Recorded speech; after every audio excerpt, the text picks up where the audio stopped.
Yep. Kia ora tātou, nau mai, haere mai, salaam alaikum, shalom, very warm welcome to all today. My name is Chris Sullivan, I'm a deacon in the Catholic Church, and today is the evening of the great Christian feast of Pentecost, when God the Holy Spirit came upon the early church, and God then gave the members of the early church the ability to understand what each other was saying, even though they came from different cultures and they spoke in different languages.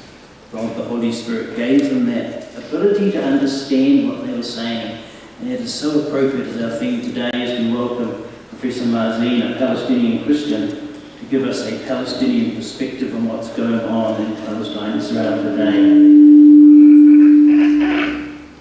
The ability to understand what other people are saying. So we're honoured today to host a Christian Palestinian who can help us to better understand the tragic conflict in the Holy Land today. We must listen carefully to the perspective of Palestinian Christians, our brothers and sisters in Christ, the members of the body of Christ in the Holy Land today. As Christians, we follow the non-violent way of Jesus, who always work for reconciliation and peace, but also for justice for those who have been treated unfairly. We oppose all forms of violence, discrimination and injustice. We recognise the many injustices suffered by the Palestinian people, and our hearts reach out to all those victims of violence in the Holy Land. We oppose both anti-Semitism and Islamophobia. We call for an immediate and a permanent ceasefire, proper humanitarian aid for the people of Gaza, the release of hostages and those unjustly imprisoned in Israel, and for a just and lasting peace in the Holy Land. Dear friends, this is a church, so please show respect. We are in a holy place. Please let our speakers speak without disruption. We all want to hear what they have to say. There will be an opportunity to ask questions in writings at the end of the meeting. Today's David Wakeham Memorial Lecture is held yearly in memory of the first national president of Pax Christi Aotearoa, New Zealand.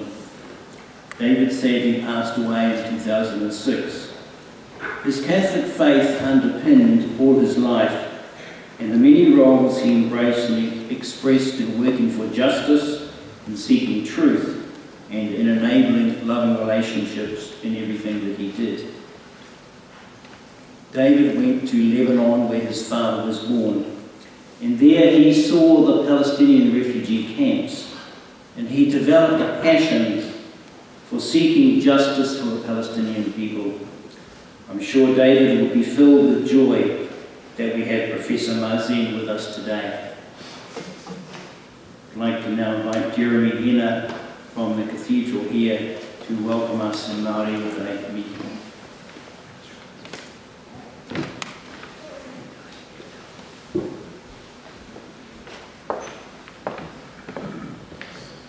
Ka tiake e te tuakana e te matua e te rīkona e te pihokatanga Katolika o roto tāmaki makaurau nei e Chris e mihi ana kia koe ka tūwhera mai nei tēnei wahanga kia. Me pēne pia tapu kōroro e tīmata atuai, hea te hauwa wawara, he tiu he rāki, nā nia mai te kupu tare ke hi kiuta, kukume mai ei. Ka tiki nāti au te kōtū koe te pauwhakairo ka tū ki te waite mata, i o kuwairangi tanei. A ka tiake, a kōria tunu rā ki tō tātou maksuru i te rangi. E haka tōpu nei a tātou, ko hui nei a tātou. Tuku nei ngā hihi o tamanui te rā, a ki runga ki te mato te whenua, a ki runga ki te mato te tangata. Māna wā tātou kōrero, wā tātou inoi, wā tātou tangi, mō ngā raruraru o tēnei ao. Me wā tātou roimata no te hunga ko poto ki te pō, e kohi ake ei.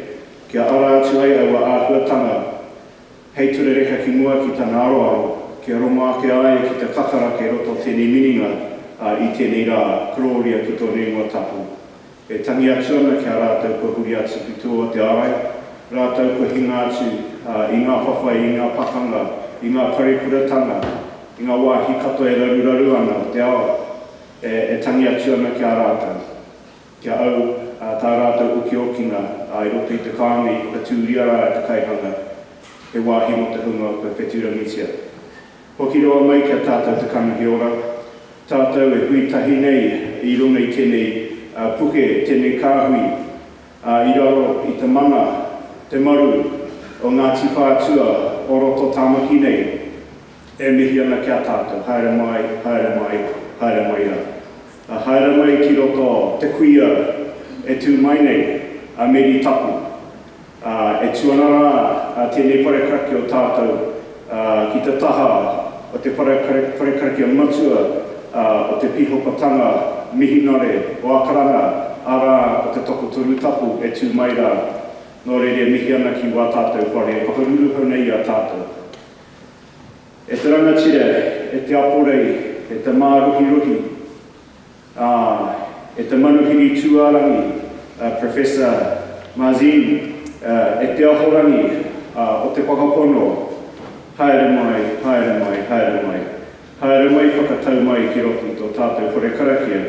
Haere mai rā ki mua te aroaro, ngā waka wairua, ngā waka tāngata, ngā waka hakapono, kua mai nei ki runga tēnei pito o tāmaki makaura I te rānei. E mihi ana kia whai kaka mai koe, I whai mai ai koe, ki te katutuki, te inui, a te hunga nā rātu, hakaputa te inui kia koe, a Pax Christi, me ngā whakapono katoa, ngā iwi katoa, kua hui tahi nei te haora o tēni rā, haere mai, haere mai, haere mai rā.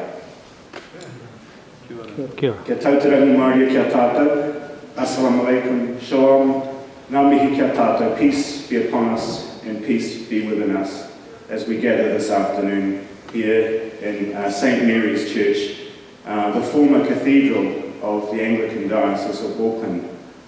When Māori stand in a church, they address the church, if it is so named after a saint or a particular person of importance within the faith, they address them using both their name and their position and their importance within the space of our whakapono.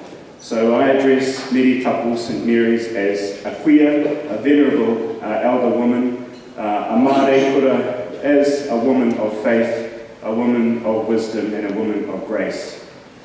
I open these words of welcome to you this afternoon reflecting upon the words of a Ngāti Whātua chief, Titahi, who immediately before the arrival of Europeans to Aotearoa had something of a prophetic vision.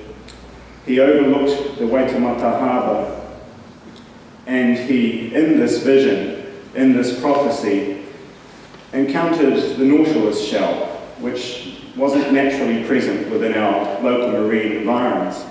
He picked it up, and he saw the arrival of people entering his beloved Waitemata Harbour who didn't look like him, who didn't sound like him, people who would bring other cultural influences, other ways of spiritual expression, and of course, not long after the prophecy, as the kororo, as the story, as the narrative goes, Captain Cook indeed arrived on our shores. Here in the country's most diverse, spiritually diverse in terms of faith, connection and affiliation, most diverse in terms of our cultural backgrounds, we in many ways fulfill that prophecy. And so as a member of all of the iwi within Tamaki Makaurau, as a member of the cathedral community and whānau, it is a great pleasure to welcome our distinguished guest into our midst. We look very much forward to his lecture. As Māori, we are committed to praying for peace in Gaza, in the Holy Land, and all places experiencing conflict, particularly in current times when we consider our own conflict histories and reconciliation futures. I would very much like to be here for the entire lecture, but being busy Anglicans as some of us are, I have to actually duck out to West Auckland and do a funeral quite soon. So please send your prayers. It is now my honour to hand over the next part of our welcome and gathering to one of our cathedral kaumata, Reverend Bruce Keeley, very much a figure within the ecumenical and multi-faith activities which occur across our wonderful city, Tamaki Makaurau. Ka tiake e rauranga tirama, tātou te iwi kua taumai. Huri tō tātou whare tapo mere tapo atu nei. Tēnā koutou, take a photo, kia ora tātou. Kia ora, kia ora.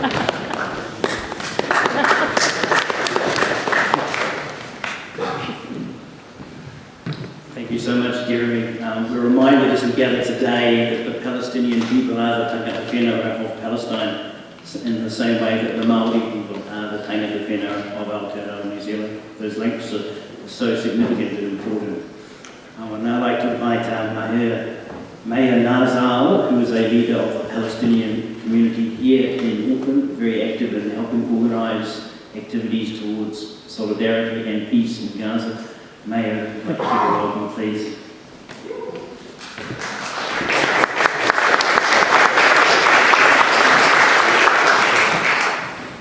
Assalamu alaikum, kia ora, and hello everyone. Thank you for having me. This is my first time here, so it's my pleasure to be here. It is touching me because this is a memorial of David Bucky, which I met 20 years ago here in Tamaki Makaurau, Auckland. So it's, it's some emotional here, so bear with me for a second. I am one of the Palestinian community here in New Zealand. My name is Mazin Qumsiyeh. I have been in the country on and off for the last 20 years. Quick one about my story when I arrived to New Zealand 20 years ago. The first unit I found to rent was in West Auckland, and the landlord, he came in with his mom to sign the tenancy agreement. And his mom said, "From where you are?" I told her, "This is the most complicated question for us." I said, "How come? This is a simple question." I said, "I was born in Kuwait, but I am not Kuwaiti. I have a Jordanian passport, but I am not a Jordanian. And soon I will be Kiwi, but I am from Palestine. So which one? Big animal." This is how our life. But to be in the country and to see our coffee everywhere, anywhere across New Zealand, this is a support we are looking for. Last but not least, last night when we received Professor Mazin Qumsiyeh came to the country, I held a welcome dinner at my place. For the first time, in the same place, in my place, we have Muslims, we have Christians, and we have Jewish, all having a dinner together. So after they left, I sit with my wife and 4 children, and we thought, we never ever thought of this will happen in our home, to have Muslims, Christians, and Jewish at the same place, sharing the dinner. But they are all supporting Palestine, they are all calling for ceasefire, and they are called for free Palestine. Thank you.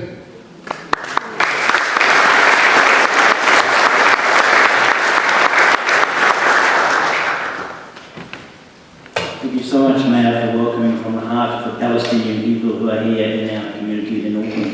I'd now like to invite Reverend Bruce Keeley from the Anglican Cathedral here. Pax Christi is a Catholic organisation. We have organised this meeting today in conjunction with friends from the Anglican Cathedral community, and it's one of those examples of Christians and Catholics, Christians of different faith traditions coming together to work for peace and justice. So, Bruce, please. Kia ora koutou. As we join in prayer, let us hold in grateful remembrance the generations of worshippers who have offered their prayers in this church through 130 years. Let us acknowledge and celebrate the rich diversity of religious and cultural perspectives that we represent here today. And let us honour today's kaupapa of respectful listening and a shared desire for peace, justice and reconciliation. Let us pray. Keynote tātou. E te atua tō mātou kaihana, ka tia ho te maramatanga me te ora, I au kupu koeru. Ka tīmatau mahi, ka mautatika me te aroha, mea tia ki o tunu ki a mātou, tō aroha I roto I tēnei huihuinga.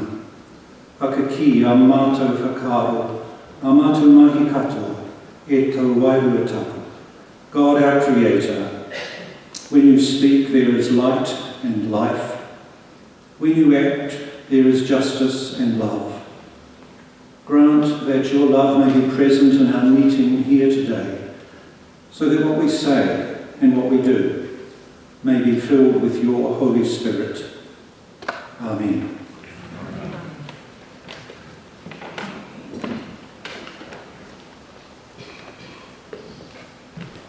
Thank you, Bruce. It's now my very great pleasure to invite Professor Mazin to come and address us and to give his lecture for 45 minutes. Please give him a very warm welcome.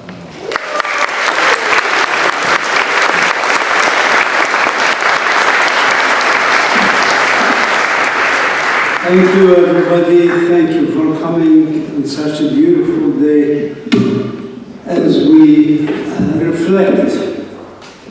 And I was reflecting actually as I came in and I saw the history of the church and that the foundation stone was placed for the cathedral chancellery in 1957, the year I was born. So. Beautiful church, and you know what I spoke at a number of churches in my history, and I'm always, you know, in awe of people more than anything else. After all, the word church relates to a congregation of people. And people are always the most important for us, our connectivity to each other, and our connectivity, of course, to the Lord. As a Palestinian, I was born in a small, tiny area called Beit Sahur, which is actually words that relate to the house of those who stay up at night. Who are those?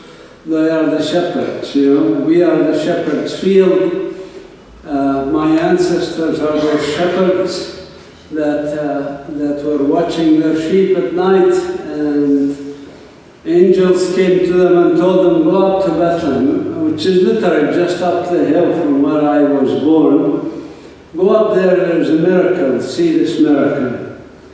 And do you know what they were told after they saw the miracle? They were told, go tell the world. So there's a joke about us from our village that we cannot shut up because we're told to tell the world all the time about everything. But I'll try to stick to the time I was allotted. Anyways, so I went to elementary school in Beit Sahur in the Shepherd's Field. I went to high school in Bethlehem. And when I would go to the high school in Bethlehem, on the way there, if I have time, or on the way back, which I always had time, to stop by the Church of Nativity and go in there and just sit there and meditate on what it means to be a Palestinian from that area, from Bethlehem. It's obviously not an easy thing, it's a burden, but it's also a blessing, of course. It's a blessing for me that I was born there, that I was born to descendants of those Canaanitic people, land of Canaan after all, thousands of years ago, that I have the memory of my ancestors, like, you know, people around the world. These memories of our ancestors and the knowledge we have gained through the modern archaeology and history and written record, that I recognize, for example, that Palestine is part of the Fertile Crescent.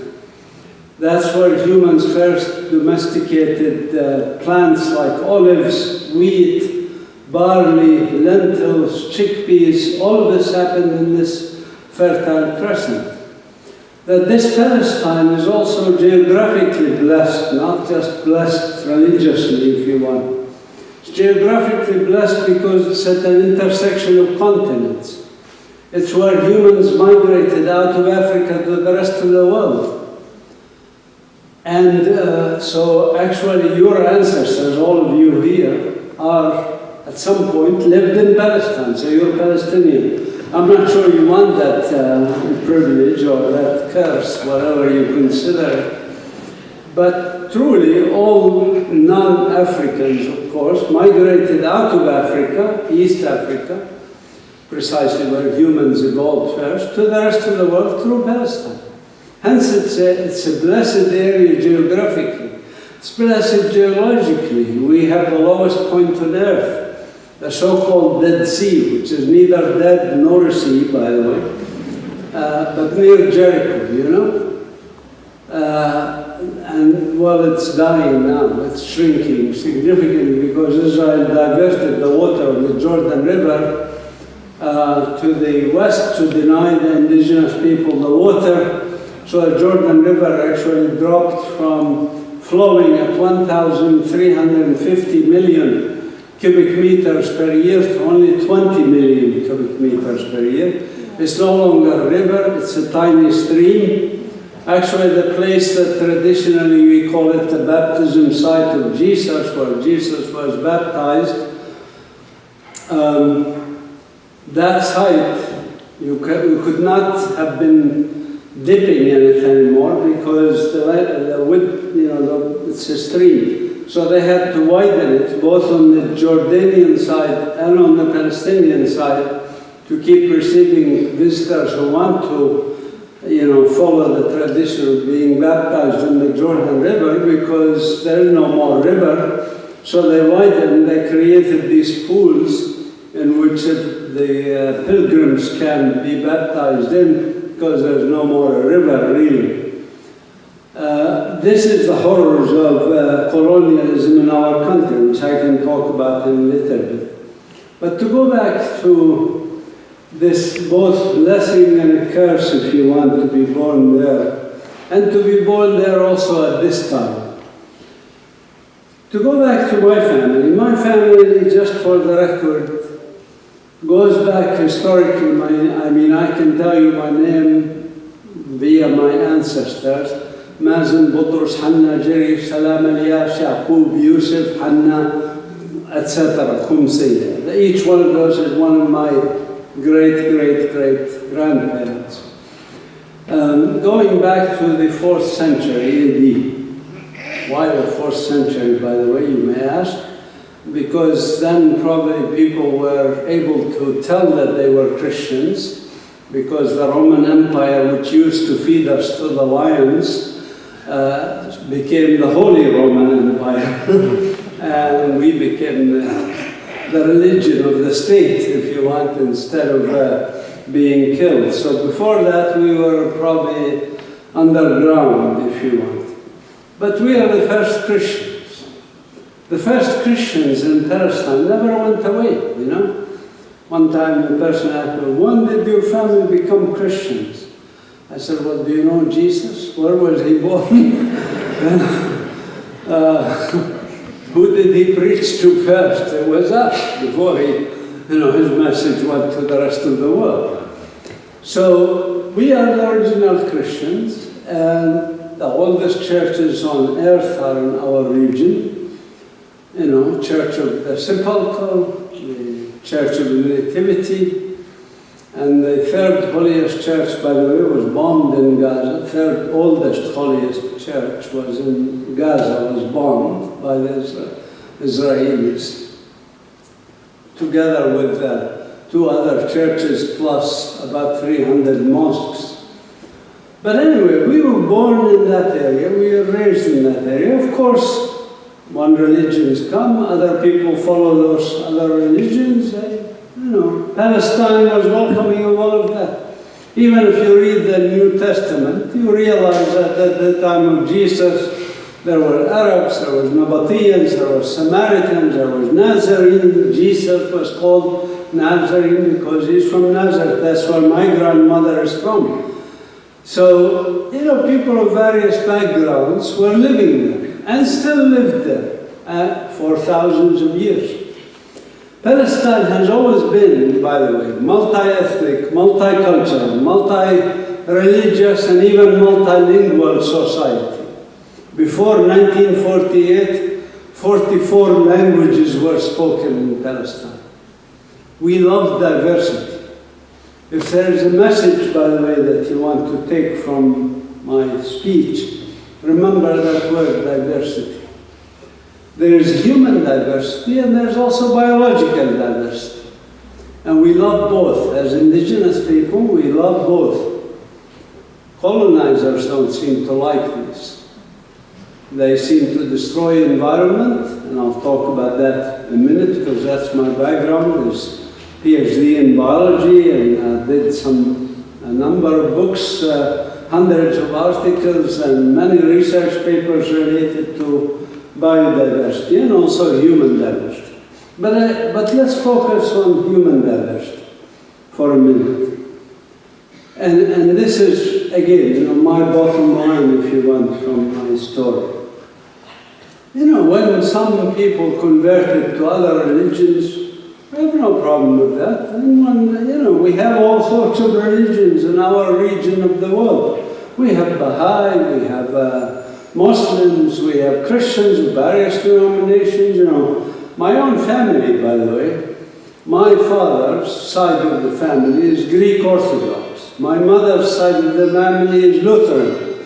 Those are the extremes of Christianity, for those of you who don't know. So one is very conservative, one is very liberal.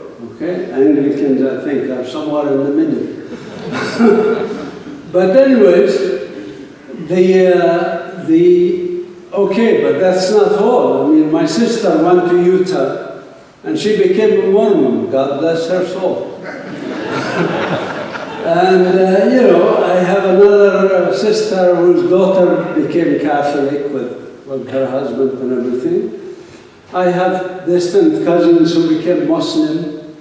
My wife, who is there, Jessie, she's Chinese American. Her family is Confucius followers, etc. My son dated a Jewish girl, so our family is mixed. And you may ask me what I am. I'm confused, okay? I have a right to be.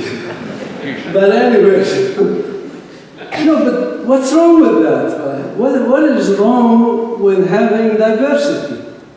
Why do some people, for the life of me, I could never understand people who want to live with their own kind, so to speak, all white, all Aryan, all German-speaking, all Jewish, all this, all that.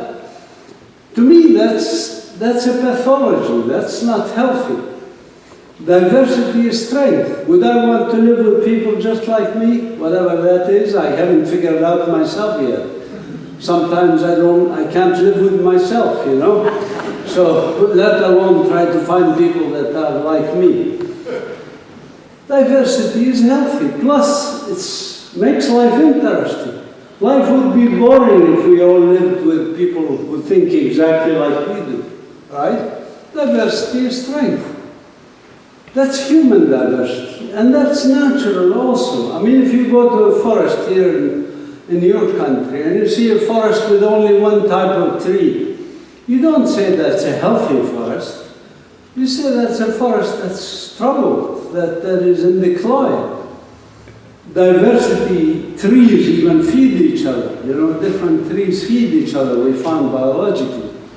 That diversity, biological diversity is healthy for the environment. And that's why we call it an ecosystem, you know, it's a system. It is not a monorail, you know. So, for me, as a Palestinian, I've always valued diversity. And all Palestinians do that. The Palestinian Muslims here that I met, Palestinian Muslims in Palestine, every single one of us values diversity. We have no problem with diversity. We also welcome immigrants, by the way. We have no problem with immigrants. Why do you think in the old city of Jerusalem, there's a Christian quarter, Muslim quarter, Jewish quarter, and what's the fourth quarter? Armenian. Of course, Armenians are Christian.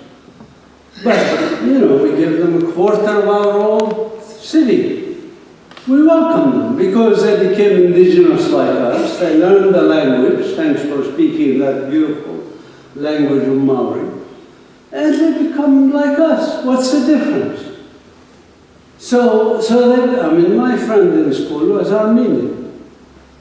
I didn't know even he was Armenian because he spoke Arabic at school. And one time I was at his home and he was speaking to his mother in this language. I said, what is that? He said, it's Armenian. That's where my ancestors come from. I said, this is nice.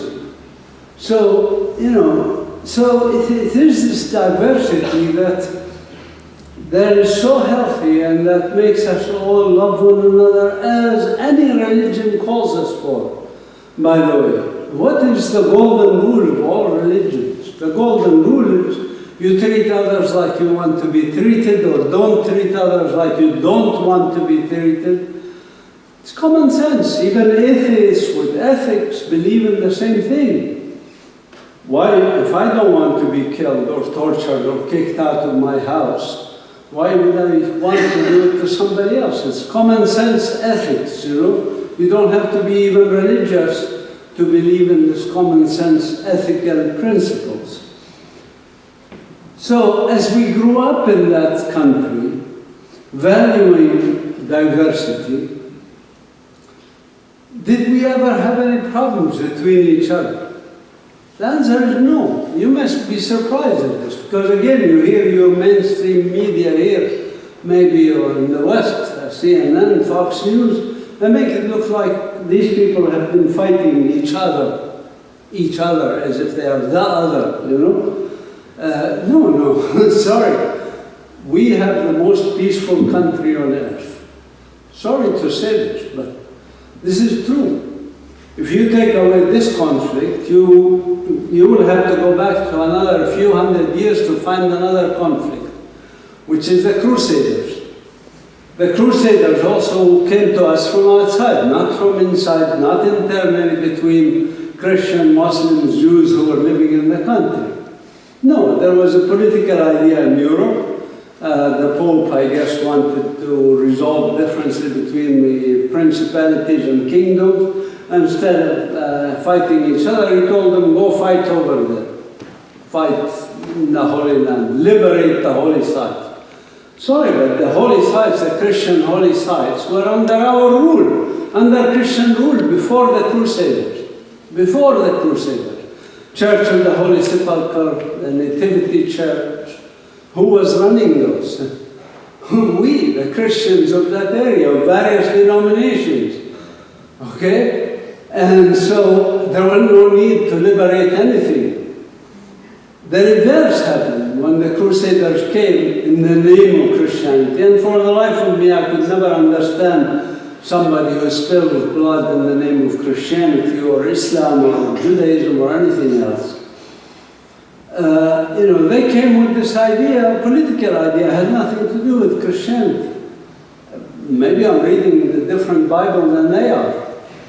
But the Bible is very clear. You know, read Jesus' Sermon on the Mount. What does it say? It said, you have an eye for an eye, tooth for a tooth. I tell you what. Somebody hits you on the left cheek, turn the right cheek to them. Somebody asks for your shirt, give them your jacket. You know, it's a pacifist religion. We don't believe in violence. Period. End of story. So how could people support,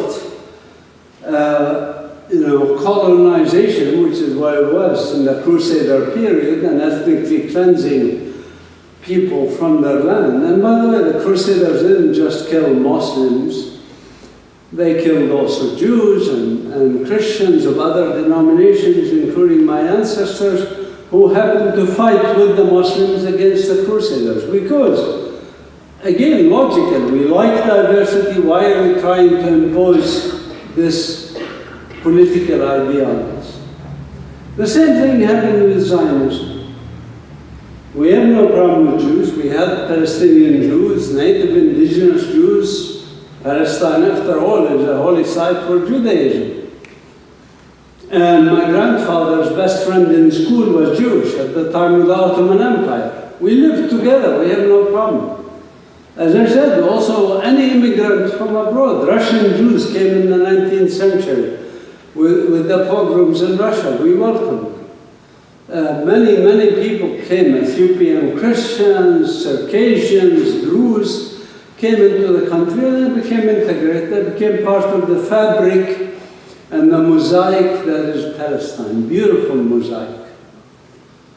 Then comes this idea called Zionism, which says, nice diversity, but we don't like it. We want a Jewish state.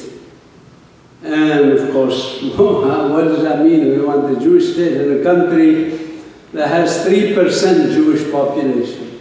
3% when Zionism was created in the late 19th century.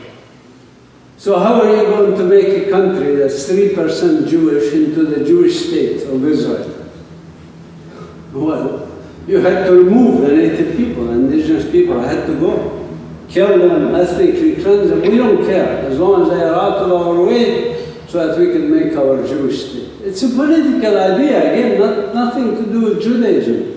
A chief rabbi of Jerusalem was against it. Essentially all the indigenous Jews were against it, all of them. It's a European idea. I trace the idea actually to the British Empire. You'd be surprised. Some of you may be thinking Balfour Declaration 1917, when the British Empire committed to Zionism. But actually they started it much earlier. It was a British citizen who happened to be the second governor of South Australia. His name is Lieutenant Colonel George Gower. There's a city named after him in Australia. The British government hired him to do the study of how to do Jewish colonization in Palestine to serve the empire. And literally, that's the task they tasked him. And he produced his study in 1845. 1845. The study was titled Triangulation of Syria and the East, Observations and Practical Suggestions in Furtherance of Establishment of Jewish Colonies in Palestine as the Most Sensible Remedy for the Ills of Asiatic Turkey. This is the titles of, they used to make these long titles for their books and monographs. And this was a practical manual for how to colonize Palestine. It's available on the web if you want to look it up. The British government adopted it in 1847, adopted this in the parliament and allocated money for it. 1847. Goller, by the way, said that one of the two objections he thought would be difficult to accomplish this task. One is convincing enough Jews that it's good for them. Second is convincing the Christian world that this advances their empires. He says the second one is less difficult than the first one. I mean, think about that for a minute. In fact, when it was approved at the parliament, two of the objections were the only two Jewish members of the British Parliament at the time. They said, what do you want to do to us? Ship us to Palestine like you shipped those criminals to Australia and the penal colonies? After all, this guy is hired because of his expertise in colonization in Australia. So, you see, this is history. This is our history. This is your history also. And this is point I also want to emphasize. Why should it be important to you? Beyond the religious significance of Palestine, and that Palestine is being ethnically cleansed of its indigenous people who happen to be Christian, Muslim, Baha'i, Druze, all the other religions. Why should it be important? Why should you care about Palestine? Well, as I said, Palestine geographically is very important for the world. It's at the intersection of continents. It's where humans migrated out of Africa. Even birds today, European, Asian birds migrate through Palestine to Africa yearly. 500 million birds pass through Palestine. It's a very pivotal area, geologically, strategically, geographically, in every other sense. And if you don't believe me, check the news also. Once this genocide accelerated, by the way, the genocide was happening to us from the beginning of colonization, and especially when the British ruled Palestine in 1919. That's when they started killing Palestinians and ethnically cleansing us, when they gave Palestine to the Zionist movement in 1920. They appointed a British Zionist, Jewish Zionist by the name of Herbert Samuel to be quote-unquote High Commissioner of Palestine. He was Zionist. He represented the World Zionist Organization in Paris when they met in Paris after the First World War.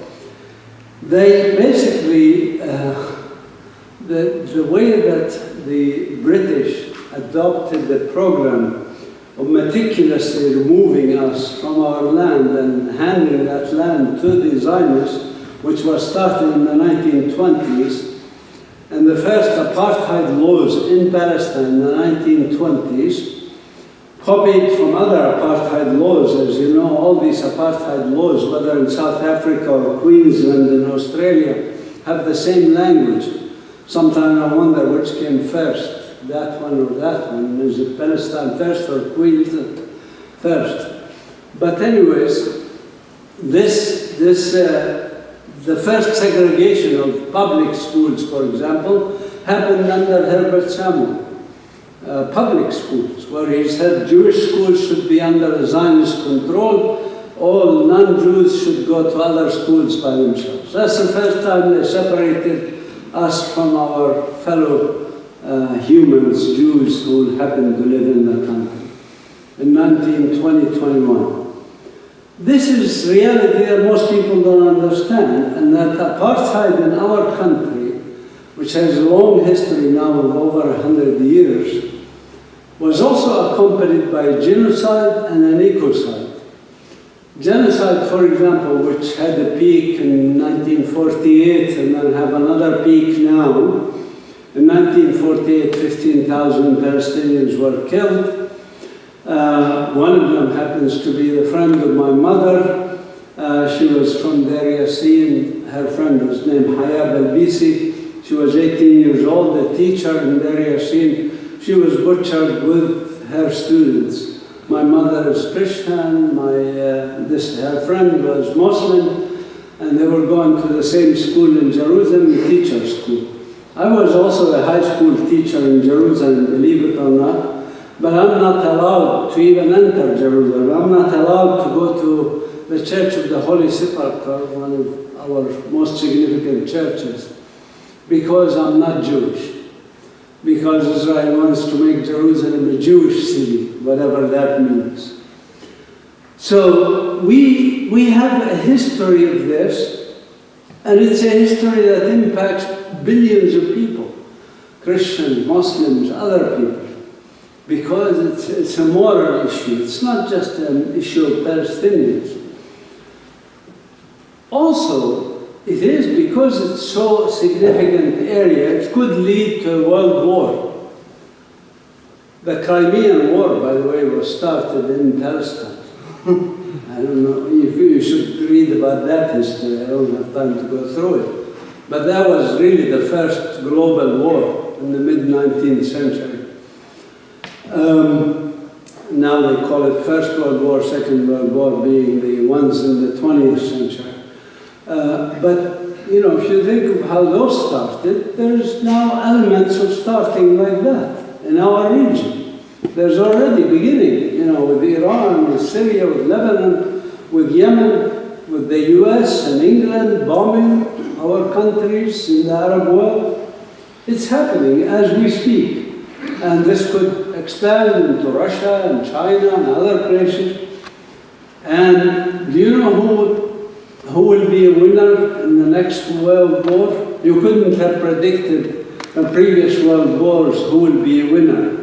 But I can predict for you who is the next winner. The next winner will be cockroaches. Cockroaches. Because they're resistant to nuclear radiation. There's no going to be winners and losers like in the past.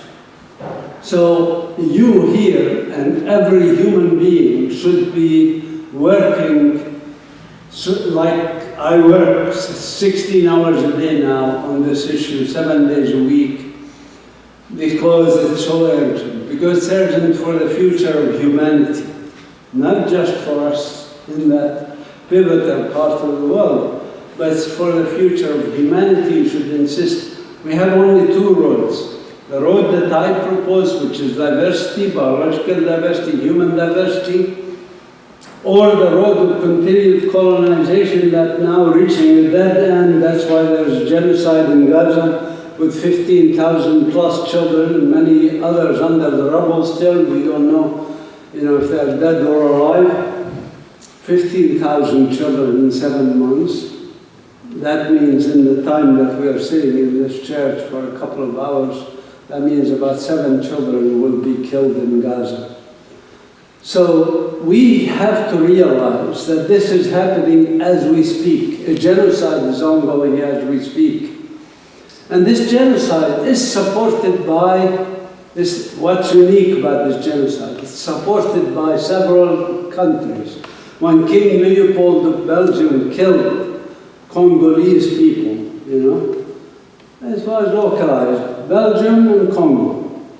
Now we have a coalition, if you want, of Western governments that support and fund this genocide and protect the criminals. That includes your government here in New Zealand. I'm sorry to say that. They support that. And you need to speak to your government about it. The people are with us. The people are for human rights, are for ending the genocide, are for a ceasefire, as you rightly said, Chris. Everybody here, logically, if there are children being killed, ceasefire. What's the big deal? Why isn't the New Zealand government, the Australian government, all the Western governments, why don't they call for an immediate ceasefire and cut off all bilateral relations until there is a ceasefire of this ongoing slaughter, basically? Okay, final thing I want to say, since I kind of was a bit depressing on my talk, I want to switch a little bit, talk a bit more positively, last 2 points. So, what is our role? What is your role? What's mine? Our role, again, is to enhance diversity, right? Because that's the ailment that ails us. And colonization, of course, damages diversity. So we have to decolonize, right? Decolonization is important. And to decolonize our country, which will be a win-win for everybody, whether they are Jewish, Christian, Muslim, whoever is living in the atheists who live in the country, because now everybody is targeted who's not following the Zionist dream, the Zionist illusion of creating a Jewish state in Palestine. Palestine will go back and must go back to being multi-ethnic, multicultural, multi-religious, multilingual society like it was before. That's decolonization. And anybody who wants to live there is welcome to live there. I have no problem, as I said. We have no problem as Palestinians. But they have to live in equality. They cannot say, well, I'm superior. They cannot say, well, I want racist laws that say this land is Jewish and we have to take it away from the Palestinians. They have actual laws like that. They have laws copied from Nazi Germany, racial laws, about intermarriage and things like that. amazing, you know, that they copied some laws from Germany in its worst periods in its history. So that's what we push for. How do we push for that? What do we do? We cannot just keep complaining about the other. We start by liberating our own minds. Our institute, Palestine Institute for Biodiversity and Sustainability, has a motto. The motto is respect. First, we respect ourselves. We start with ourselves. Everybody has to look in the mirror. In Islam, by the way, Maher can tell you better than I do. Of course, the Prophet Muhammad had a saying that basically, you know, the jihad, the greater jihad is to struggle here, in your own heart and your own mind. That's a bigger jihad. And so we have to struggle within ourselves to liberate our minds. So I wrote a paper about this, a research paper about liberation from mental colonization. So respect for ourselves, that we can change our own circumstances. We're not eternal victims or anything like that. We have circumstances difficult, but we can liberate ourselves. A second level of respect is respect other human beings. Once you respect yourself, you can respect other people, regardless of their religion or background, whatever. And once you respect other people, you can also respect other living things. And not only other living things, but nature as a whole, including the rivers and the rocks and the sea and everything else. This planet Earth that we, the indigenous people, and I'm sure the Maori also, believe in the same way, that it's Mother Earth. Mother Earth. It's our mother. We cannot trash it. We cannot destroy it. In all its forms, whether it's mountains, it's rivers, it's Earth actually breathes, you know. We have to protect it. These levels of respect, we teach our children that. We have, you know, at our institute, we have programs of education for children. I'm at the university. Bethlehem University, by the way, was started by the Pope when he visited Palestine in 1964. And when in follow-up correspondence, he asked what we wanted. We said, help us build a university. And they did, and it was opened in 1973.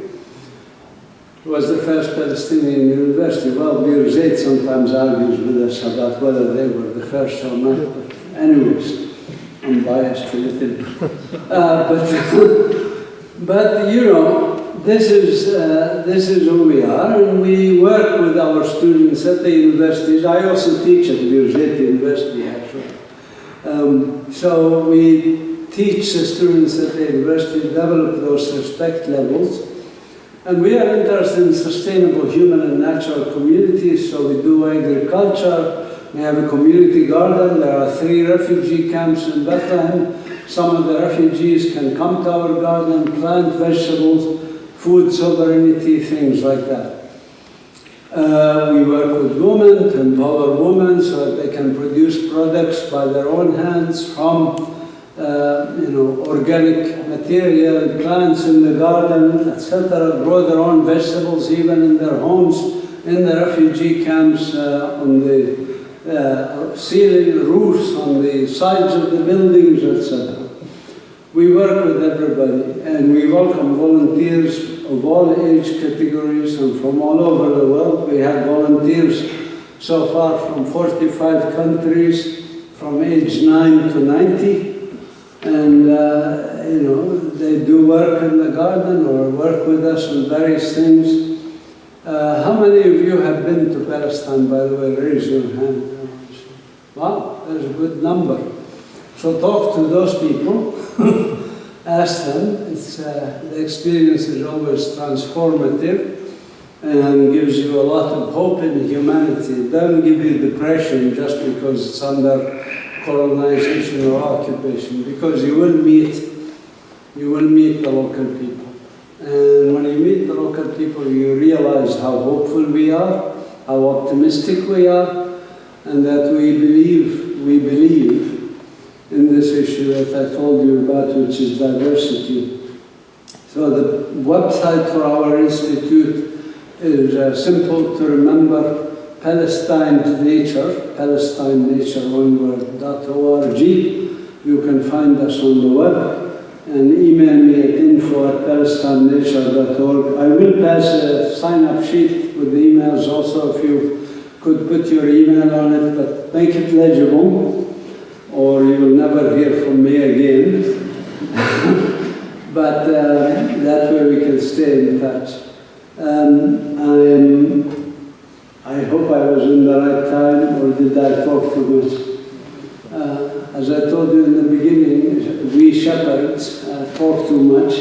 We were told to talk too much about what we see and what we hear. But also it's a double whammy for me because I'm a professor. So what do we professors sell after our talk? You know?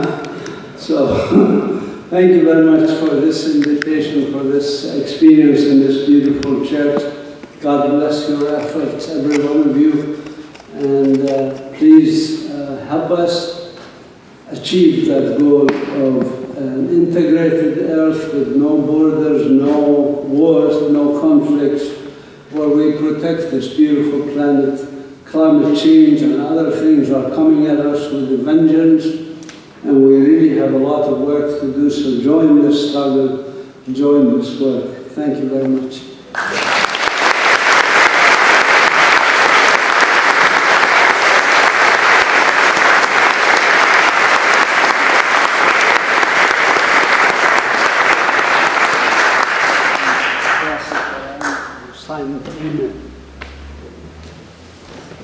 Thank you so much, Professor Mazin. Mazin is passing around a sheet if you would like to sign up for Email list. For his email list. I'm on his email list. He sends out a wonderful email every week, the latest events and what's happening in Palestine, Israel.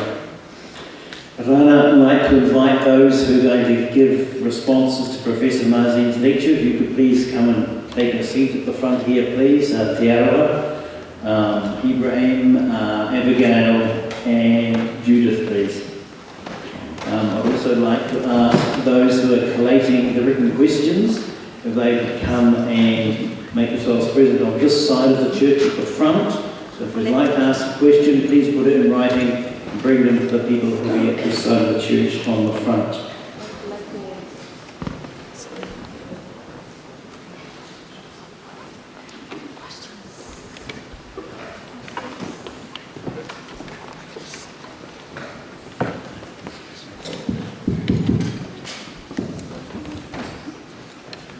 Is Ibrahim over here? He's here. Chris. Oh, perfect. Would you like to come and take a seat, please, Ibrahim? You can take my seat. Okay, so it's my very great pleasure to invite Tiara Roundtree from the Methodist Church. Tiara is a senior lecturer at Trinity Methodist Theological College and the President-elect of the Methodist Church of New Zealand. Tiara, thank you.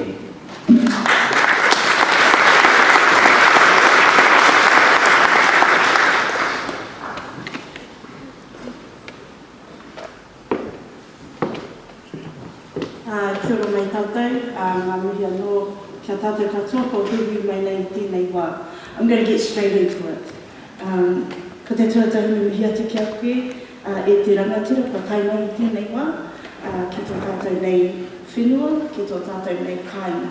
Nā reira tēnei te mihi atu kia koe, Professor Mazin. I wanted to begin with a little whakatauki. I don't know if this is how you respond, but this is how you do things in a rowdy way. You just say what you think. And so, I wanted to begin with a little kōrero. He aha te mea nui o te ao. He tangata, he tangata, he tangata. Most people here, I'm hoping, have already heard this whakatauki before.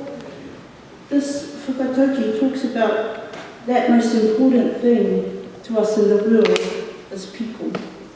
So we are reminded, as you spoke to us, about the importance of humanity, of people, of one another. This whakatauki, or proverbial saying, reflects our responsibility. We have a responsibility to one another. Regardless of race or creed, We are responsible to and for one another. And so if we begin with that in mind, we can all find affinity with Professor Mazin's kōrero today. So we acknowledge in this whakatauki the interconnectedness of humankind from Palestine to here in Aotearoa and everywhere in between. We hear today your kōrero or your story, and we reflect on our responsibility to be in relationship with, as you say, the diversity of humanity. As a land that has a recent history, we're pretty young in comparison to the rest of the world. Aotearoa, we've got a little bit of grey hair here and there, but actually in the grand scheme of histories, we are quite young. And so as a land that has a recent history of colonisation, we find affinity with the Palestinian story. And we as Māori have a fundamental tradition of manaakitanga. Manaakitanga talks about our unconditional hospitality, our love, and our compassion for one another. As I reflect on your kōrero of diversity in race, ethnicity, and religion or faith, I'm reminded of my parents and my father's family in particular. Both my parents were Methodist ministers, and so it's very difficult to run away from any type of religion. But my parents, particularly my father's family, were very diverse. Methodist, Pentecostal, Catholic, and none of the above. And so it made me think of the marae. When you go to the marae, no holds barred. Anyone and everyone has a place. Every form of faith and religion is acknowledged and has an opportunity to speak and to be heard. That's what your story about Palestine reminded me of. So if we go back to our roots, we already have in our DNA this practice of diversity, and perhaps it's been clouded by all of these other socio-political issues that we deal with every day. I guess what I'm saying is that we are required to be welcoming of anyone and everyone. As Māori, this is part of our way of being, our whakapapa, our tikanga. For me, tikanga doesn't allow us to be exclusive. We have only ever been a welcoming people. And if we look at our traditions, this is true of most peoples, particularly Indigenous peoples around the world. So as I hear your experiences of the colonial settler state that occupies your whenua, I'm reminded of the experiences of generations of my own people here in Aotearoa. While our story is slightly varied, there are nuances that are reflected in our history as well. So I guess what I'm hearing is a call for solidarity and peace. And we hear your story, and elements of our story are visible and audible in your story.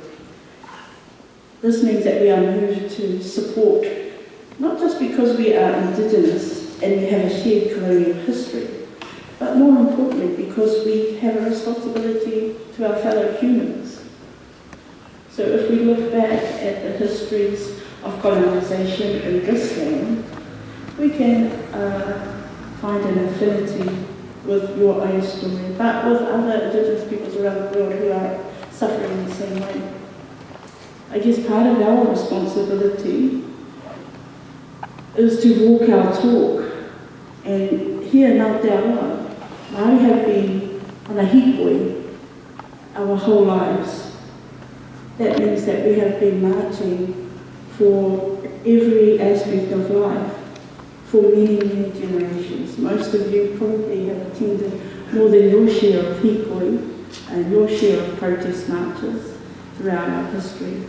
And what we are being called to do is walk again, walk alongside those of our human whānau who require us to stand up and to use our platforms, whatever they might be, to actually press our government, those powers that be, those economic sanctions that create barriers for this kind of marginalisation.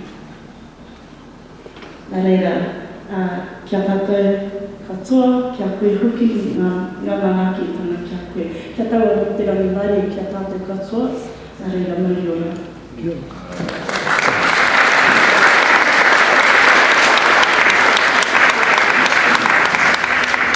Thank you so much, Tiara. I'd now like to invite responses from three of our great faith traditions from the Holy Land, Jewish, the Christian and the Muslim faith traditions.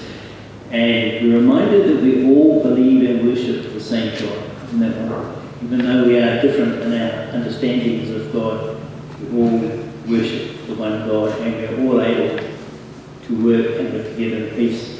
So I'd first like to invite Abigail Allen, if she could come up please. Abigail is a leader of DAENU, Jews Against the Occupation, if I'm correct. And I just want to say thank you so much, Abigail, for speaking up from a Jewish perspective. Because throughout the history of the Jewish people, whenever things have gone wrong in Israel, as they have gone wrong in Israel today, God has raised up prophets from the Jewish people to call the people back to the Jewish faith tradition of justice and peace and working for reconciliation and treating each other fairly and justly. And I just want to thank DAENU and so many Jewish people, particularly young Jewish people around the world, who have been that prophetic voice in our time. So thank you.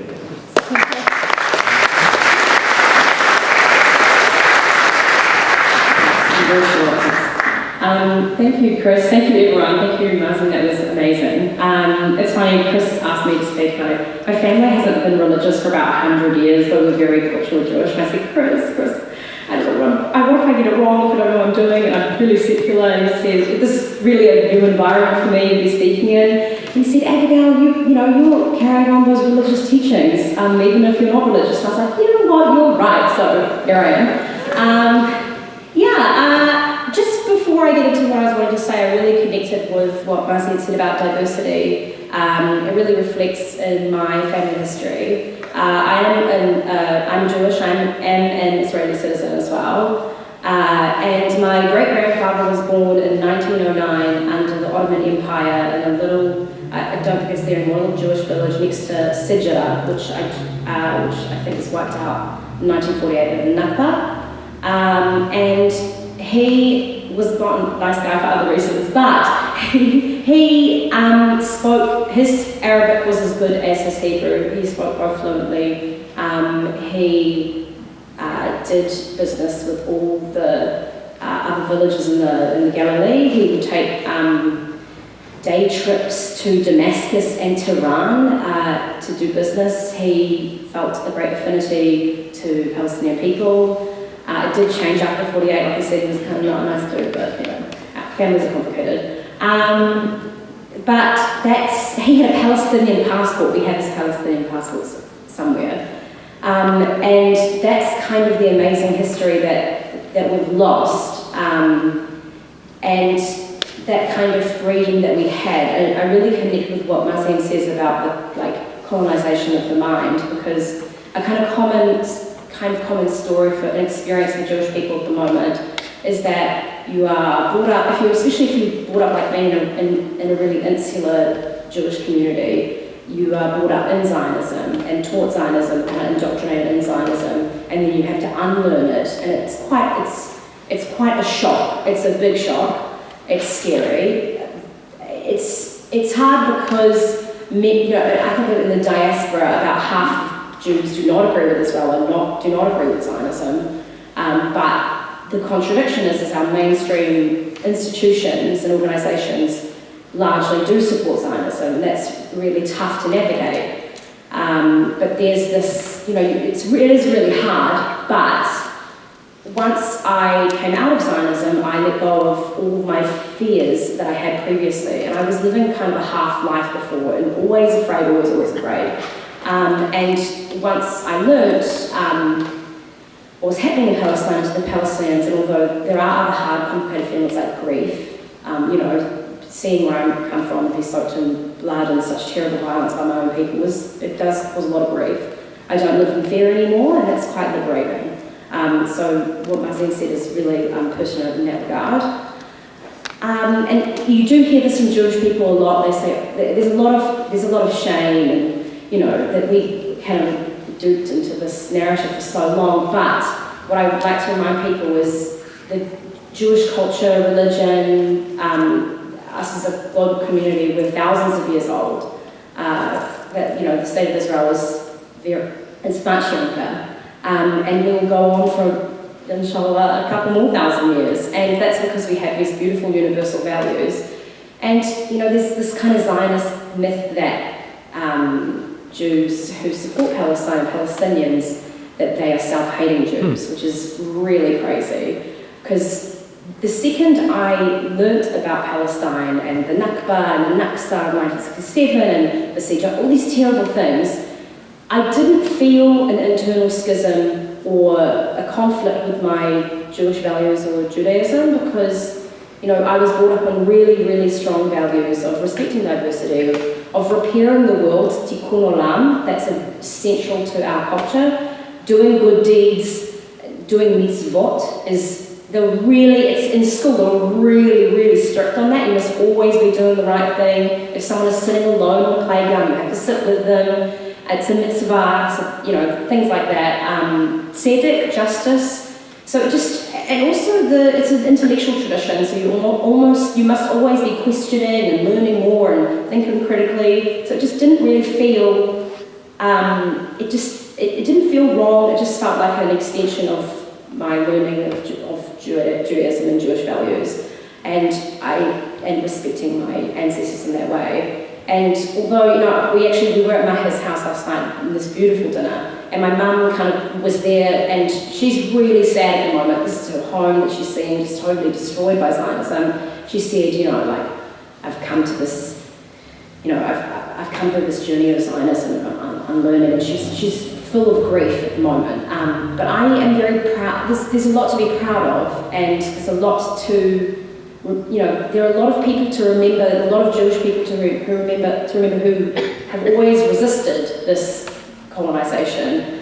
My mum speaks of this professor, Yeshayahu Leibovich, in Hebrew University. He used to scream at settlers, and he predicted that this genocide would happen. He said, this occupation is going to destroy us. It's not Jewish. He was a chemist and was a very religious man. In Europe, when European Zionism started to come about, a lot of Jews said, hey, I don't want to leave Europe where I live and where I've been for thousands of years, and in the Middle East as well. That a lot of Jews who were very cosmopolitan at the time laughed at this idea of a Jewish state. There's Ilan Pape, Gideon Levy, Dainu in New Zealand, and although sometimes I feel this heaviness of it's this time when I was Zionist and this shame around it, I have to remember that Jewish resistance has always been a part of our culture, a part of our community, and I'm often now I don't find times to have so much hope to hear that someone like Mazin, who lives under occupation, still has hope and optimism, kind of keeps me going. So we do it. We're doing it for our Palestinian brothers and sisters and for ourselves as well. So I'd like to really thank you, and thank you for having me here as well. Thank you.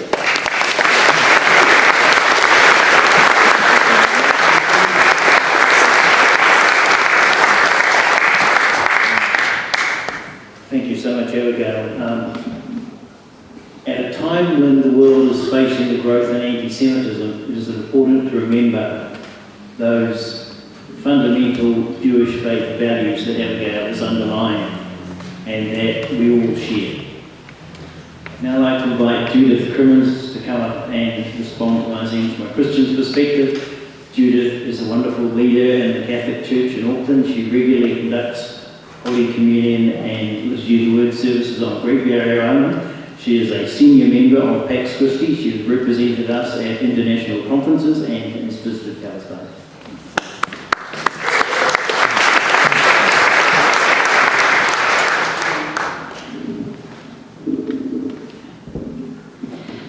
Kia ora mātou.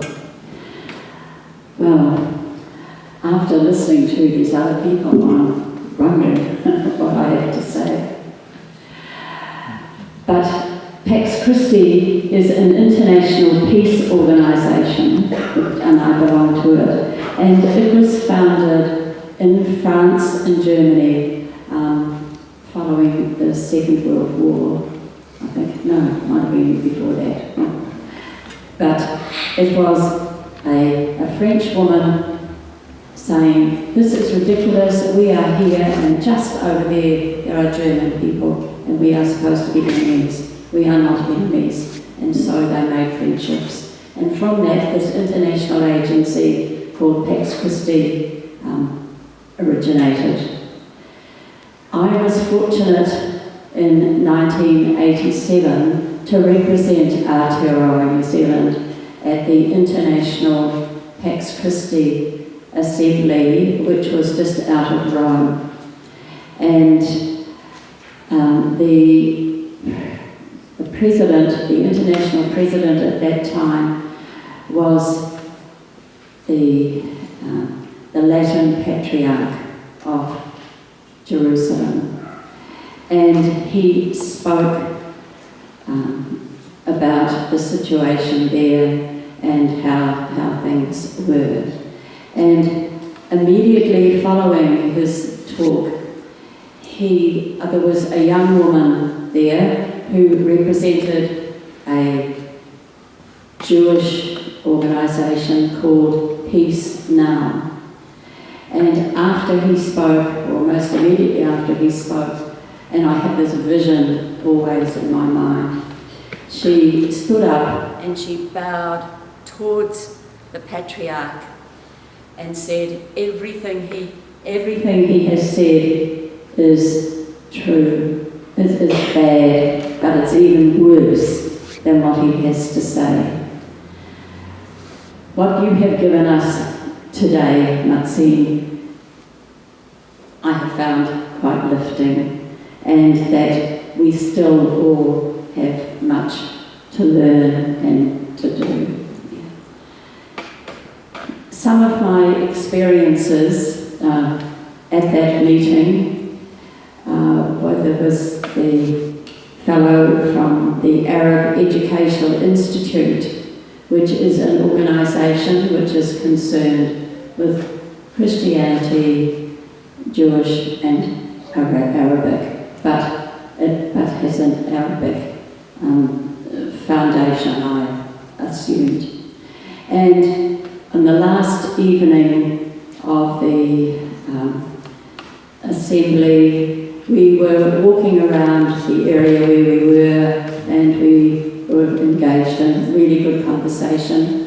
The following day, I was catching the aeroplane to Tel Aviv, and I mentioned that to him, and I made the comment, you know, you'll be going to Tel Aviv, are you going tomorrow, tra-la-la, tra-la-la. No, he said, I cannot go to Tel Aviv. For me to get home, I have to fly to Jordan, and then I hope that the plane won't be delayed, because I need to get to the border before the border closes. And there's the distance from the airport to the border with Palestine, Israel. And if I'm not there by a certain time, I will just have to sleep there the night and wait and wait and wait. It was just extraordinary.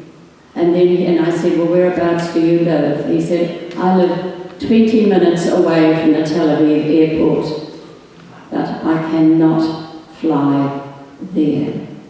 And so that was sort of a massive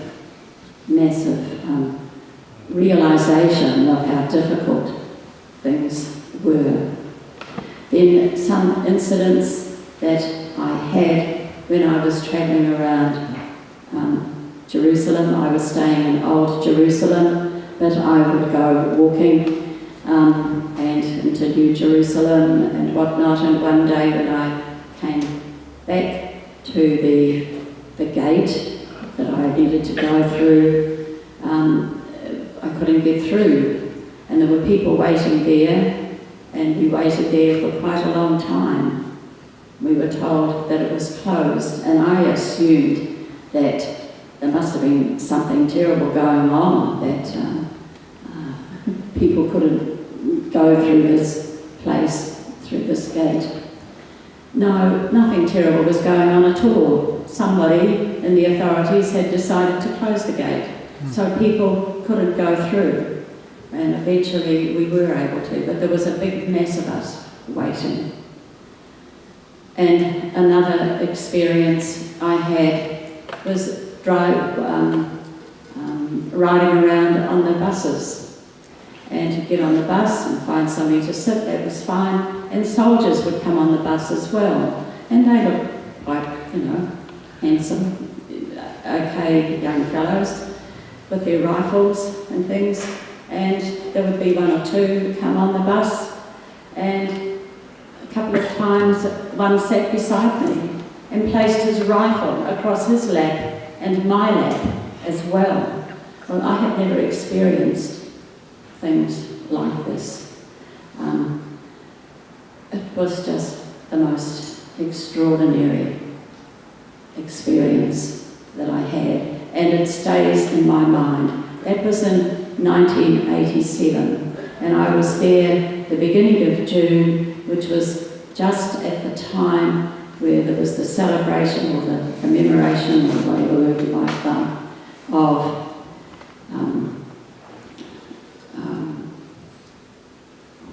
the closed of Israel, of the difficulties of the between Palestine and Israel. That's how I describe it. And one day when I got back to the place where I was staying, which was run by a group of sisters who were Jewish and non-Jewish, but they were all Christian, they were Catholic. And one of them said to me, "Well, how was it today? How were the marches? Were you held up by any of the marches or any of the things that were going on?" Well, I wasn't actually, but I was astounded to hear what she described to me. I had realised that I was in Jerusalem. I was ignorant of many, many things and many of the difficulties. I could go on and on and on, but I think it's probably time to stop. Thank you. And thank you.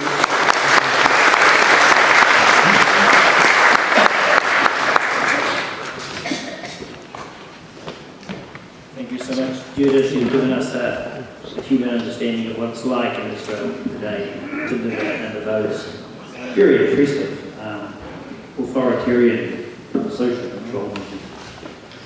I'd now like to invite, we're blessed to have two Muslim speakers today. Our first speaker, Abraham, wasn't sure whether he could make it, so I asked Billy Hania if he might speak in Greek. I agreed to. So I'm going to invite two Muslim speakers to respond, which is appropriate because we're reminded that we come from our different faith traditions, but each of us has their own perspective.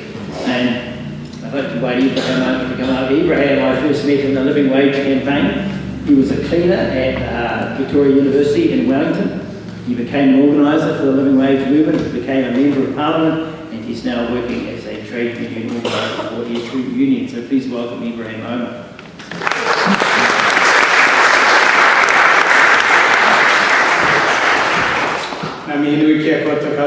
Assalamu alaikum. Professor, can I say welcome to New Zealand? New Zealand. I just said that welcome to New Zealand, the land of justice and peace. And my name is Ibrahim Omar, as Chris said. I'm actually from Wellington, from Auckland. But just about 3 months ago, I decided to move out to Auckland after a short and brief political career in Parliament. And partly because I want to change. So Auckland didn't disappoint, and just loving life here. So my apology, I've lost a big chunk of professor's speech because I was stuck in traffic due to the Labour Party conference that we've been attending. I'm just going to start with the great Nelson Mandela's quote. It feels impossible until it's done. Now you look at what's happening in Palestine, in Gaza, and all of us are just laid back and frustrated and tired and angry, not knowing what to do, because you're dealing with the most sophisticated regime supported by the most powerful political players and the most powerful militaries in the world. But believe me, nothing beats people's movement, grassroots movement, because that's what brought the South African apartheid down. It's people. The same South African regime was supported by US, by UK, by all the powerful players, but the people's movement brought it down. And I can see the same thing happening sometime soon. And I want to acknowledge New Zealand's involvement and role in bringing down South African apartheid. We all either attended or heard about the Springboks tour in early 1980s, and now I have seen the generation of young people rising, and we have seen it in Aotearoa Square every weekend, and great young activists coming up, being aware about really what's happening, because for many years Israel and the US and their allies have run this smear campaign that anyone who speaks up against what Israel is doing to Palestinians is anti-Semitic. No one is buying into that anymore, because the reality is that a lot of Jewish people and the prominent and the mainly young people like Abigail are saying enough is enough, not on our name. So I grew up in a house in the Muslim, to a degree devoted and a conservative Muslim household. And my father would always, we had an Arabic radio, BBC, which was in Arabic, and my father would always listen. And every day the Palestinian issue was there. Some of the names that I used to hear at the time, they stuck with me now, and the professor and others may know the late Yasser Arafat, the current President Mahmoud Abbas, Farouk al-Qaddoumi, and the Nabil Shahs, and all this. From these names, I'm very fascinated about their names, not because of they're simply Palestinians, but their role in fighting the Zionist regime, the apartheid regime in Israel. And my second experience about the Palestinian issue was when many of you would remember the kid called Muhammad Abdurrah. I was young by myself, in mid-90s. He was hiding behind his father, and he was shot from basically a short distance by a sniper, and he was died just as he held into his father. And that image is still stuck with me. To me, yes, as a Muslim, the Palestinian issue is important, as it is important to Christians and Jewish. 1.8 billion Muslims feel strongly about this, because in Jerusalem we consider the second most holy place to Muslims. But to me, what motivates me is more than that. It's the humanity. I grew up in a country that's again torn by a brutal dictatorship, and I grew up watching injustice, people being killed, people being brutally murdered and beaten. As a young, that's why I lived in the country. And that shaped my views around the social justice. And I always spoke up, and I always wanted to do even little things in fighting injustice. Because now what's happening in Palestine is injustice. It's genocide. It's a crime against humanity. You call it. So then I moved to New Zealand as a refugee, and in 2014 we all remember the the war, the Gaza war, which I think at the time 3,000 Palestinians died. I was a cleaner at the same time, full-time student at Victoria University. We had a Jewish for Palestine, a group of people. We came together and we started organizing violence every Saturday from Kiev Street to Israeli Embassy. We were being intimidated and showing us all sorts of bad signs, bad messages, but we just ignored them. And then I became a member of parliament. The first thing I received was an email, firing email from Zionists saying that I'm anti-Semitic, and there was a couple of other MPs implicated in that as well. They CC'd the Prime Minister and the senior whip. Basically, they knew the reality, and no one took them serious, but that was the intimidating tactics. Then I became a candidate for Wellington Central in 2023 election, and a group of the Zionists wrote to me and said that if you can shut your mouths about talking for, a Palestinian-Israeli issue, then we will consider support you. I told them, if you're going to force me to speak up my mind against injustice, first, I wouldn't even want to be a politician, so I don't want your support. That was my response to them. So 1.8 billion Muslims today live in the world, and many of them strongly feel about the Palestinian issue, and many of them due to a lack of access and many other barriers, they don't really contribute. But what really brings us all, the divine religions and the other, even those people who don't believe in God, and I think humanity binds us together. The only way we're going to beat this brutal apartheid regime is all as humans, Muslims, Jewish, Christians, I think that what the professors call, unless we all come together. Just like when all humans came together against South African apartheid, we're not going to win. But 2024 war in Gaza has shown us that's possible, because we have seen a generation of young activists, and the people no more buying into speaking up against Netanyahu and his fanatic friends is not anti-Semite anymore, because the Jewish people are saying not on our knees. And the Christians are just as victims, because their holy lands, their holy places are being vandalized. And they are just being killed in Gaza and West Bank and other places. And it makes sense then that the regime in Israel has nothing to do with Judaism. It's all about holding grip into the power. It's all about spreading Zionism. It's all about spreading fear and terrorism.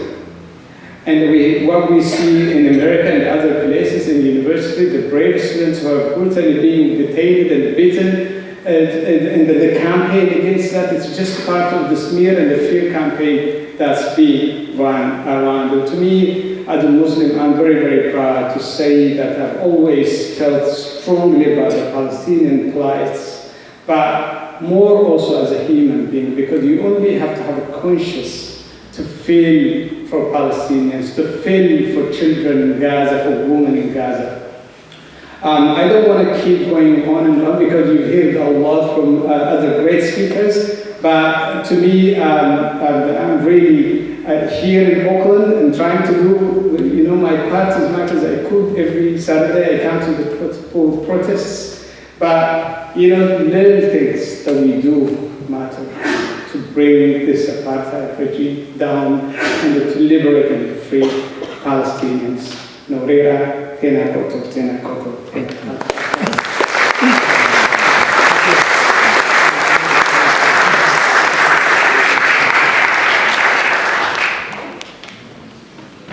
Thank you, Ibrahim. You spoke so well. Now I'd like to introduce Billy Hania, a member of the Palestinian community in Auckland and one of the key organisers both of this tour and the ongoing projects against the war in Gaza.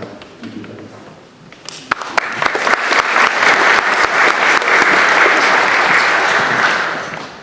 Yalla, assalamu alaikum, shalom.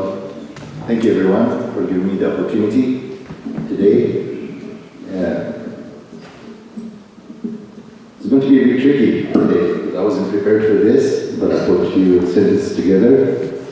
I'm a Palestinian, Both parents are Nakba survivors. My father, at the age of 12, was evicted from his home in Bir Sabak, Yeshiva, at the age of 12 at gunpoint, and our house, my dad, who built himself, was handed to a Jewish family. Diversity, I will just elaborate a bit on Dr. Mazin's. I have a wife that is Christian, Mexican American. I'm myself Muslim, Palestinian, a Buddhist daughter, and a grandchild that is Russian German. I must admit that we do argue and fight sometimes, but we haven't killed ourselves yet. After 35 years of marriage. In my experience in other parts of the world, in Mexico, I'm going to quote the first indigenous president in Mexico. His name is Benito Juárez. Entre las naciones y los individuos, el derecho al ajeno, el respeto al derecho ajeno es la paz. Means among nations and individuals, respect for others is peace.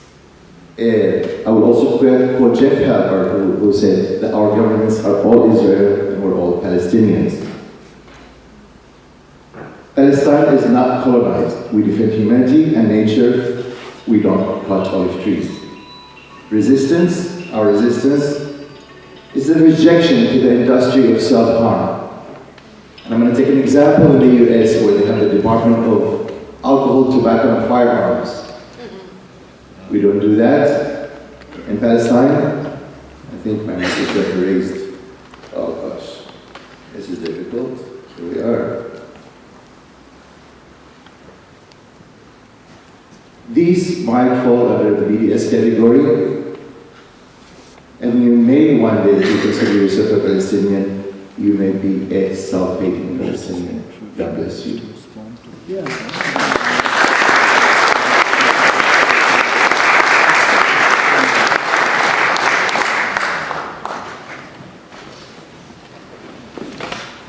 So much, Billy. I now invite Professor Mazin, if you would like to respond to our responses to his lectures. If you'd like to add anything.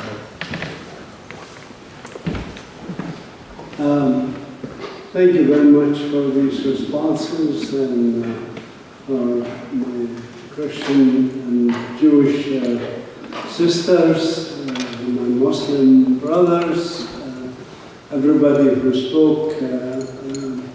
I think you understand the message that is being delivered, that it's a human message. As one of you said, you don't have to be Palestinian to care about what happens. You don't have to be Muslim, you don't have to be Christian, you don't have to be Jewish.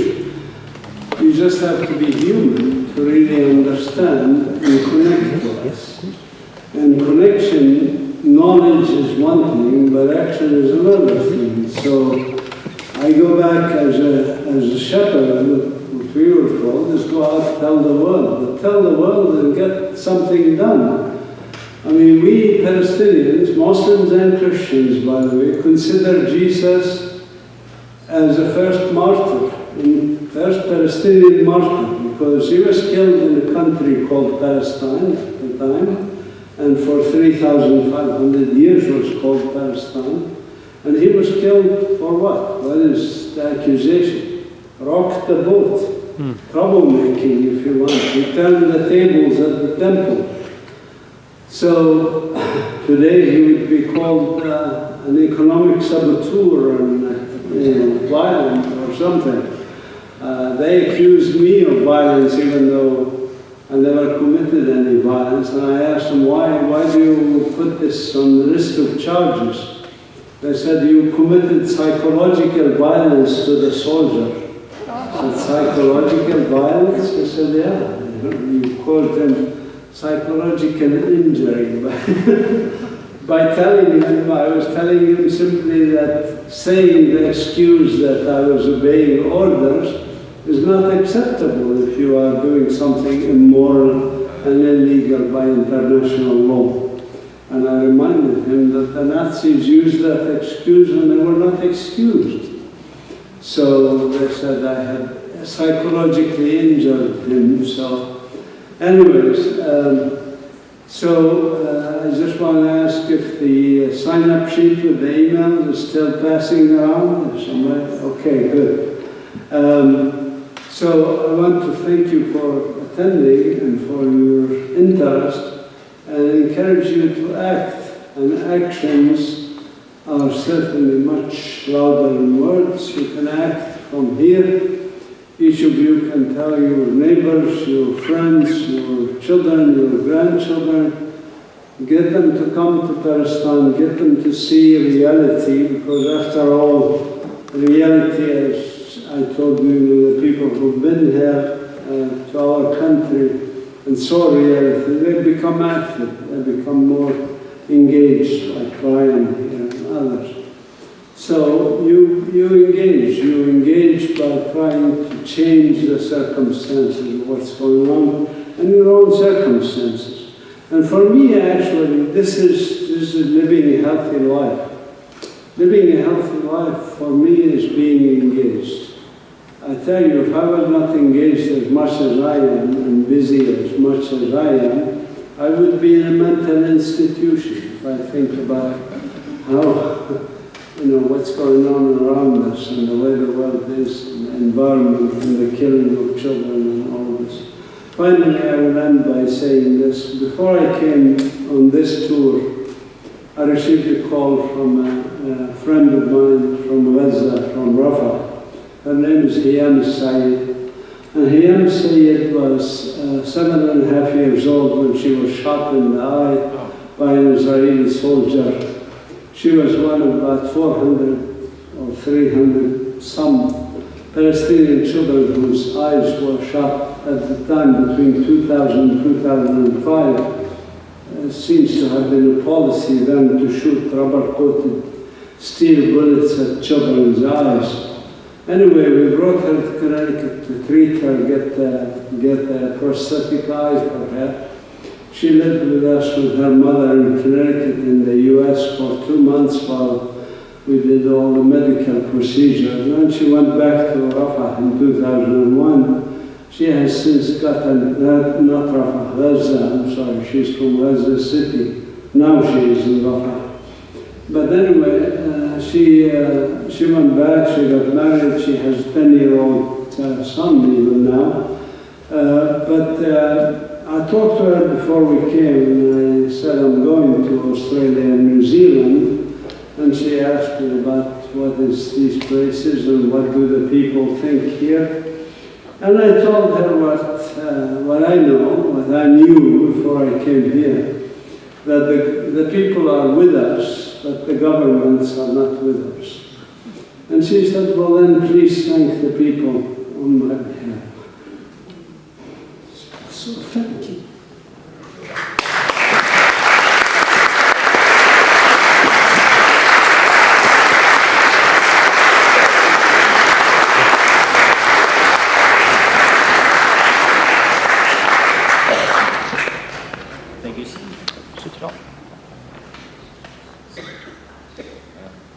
Thank you.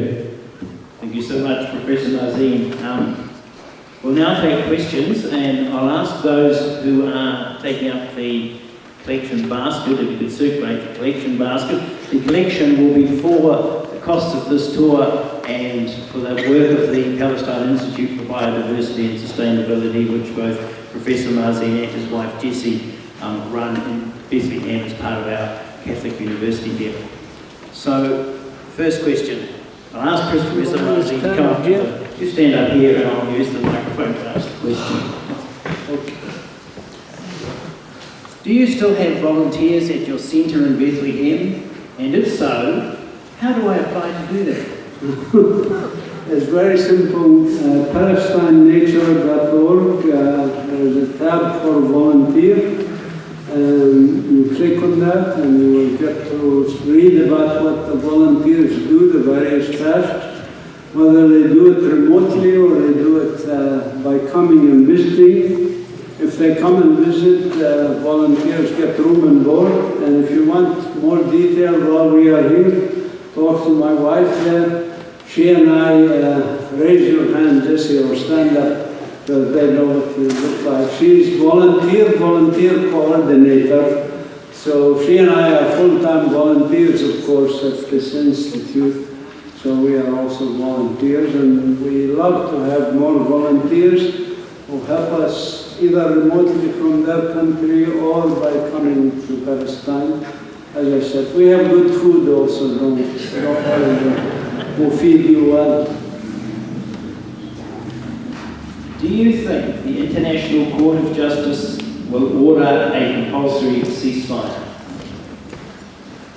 Unfortunately, the International Court of Justice, like many international systems, is influenced by great powers. And the greatest power today is, of course, the U.S.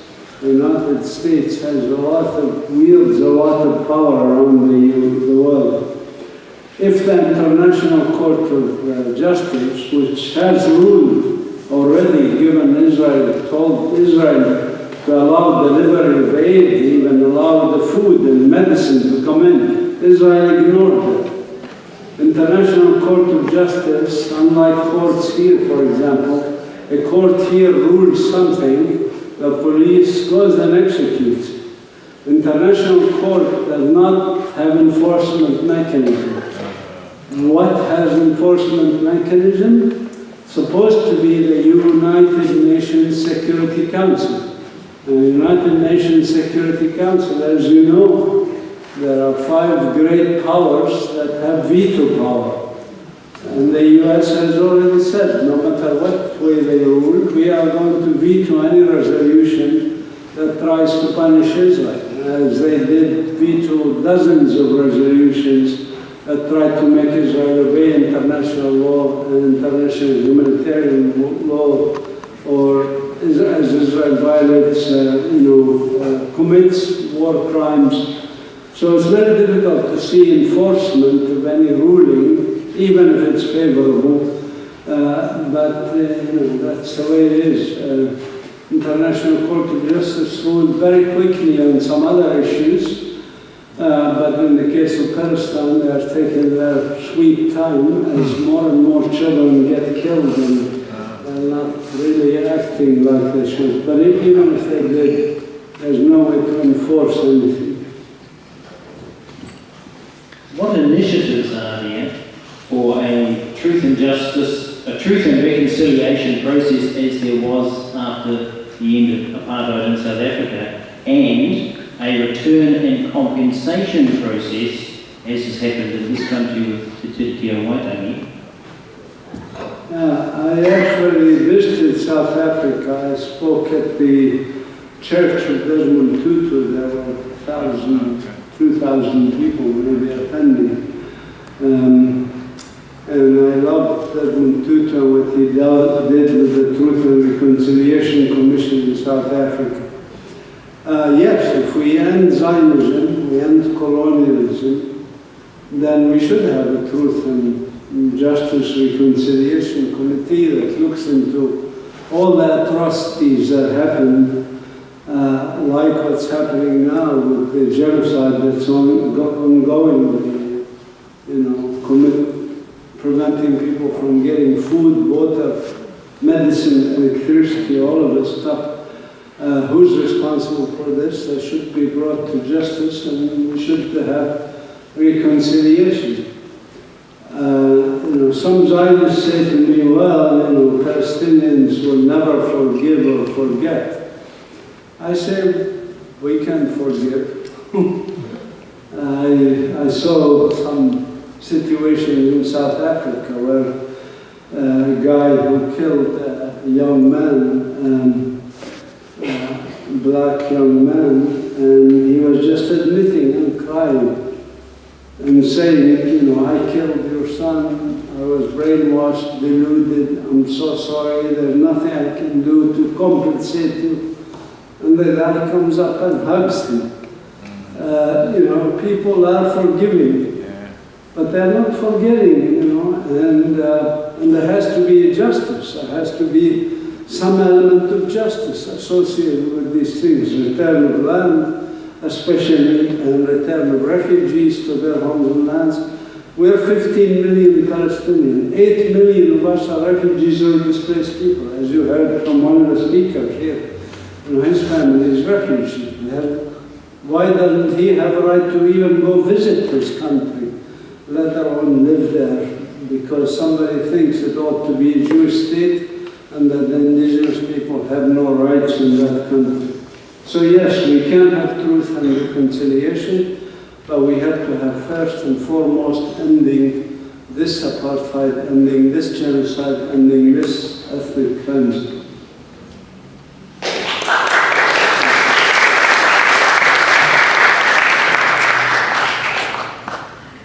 Jewish Old Testament belief in the so-called promised land seems to get in the way. How do we interpret that constructively? Yes, I mean, if I put my hat on as a Zionist and think in the way they think, okay? Most Zionists, by the way, are not religious. They hated religious people. Ben-Gurion was an atheist. He once called religious people dogs. Herzl was not religious, he was an atheist. What drove them was not religion. What drove them was not religion, or the idea that God gave them the land. Mignon and Pape, a professor, once said, Zionists don't believe in God, but they believe God gave them the land. So there's some inconsistency there, but this is reality. And what drives them more, and this is, if you really sit and discuss with them, and I encourage you to do that, discuss with them, what is it that really drives them? And it's not the idea of promised land. What drives them is fear. Fear is a very strong human emotion. Look what happened to us, Russian pogroms, Nazis, this, that. And we have to be strong. We have to have our own state. That's what drives it.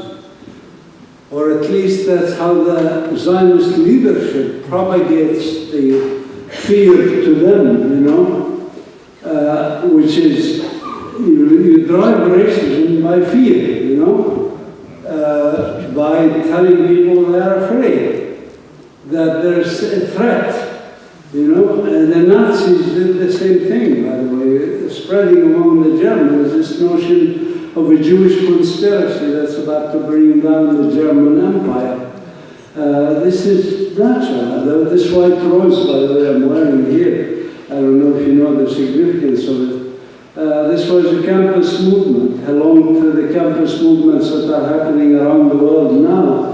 But this was a campus university movement in Nazi Germany by young Germans who were opposed to the ideas of Nazism, of racial discrimination and oppression.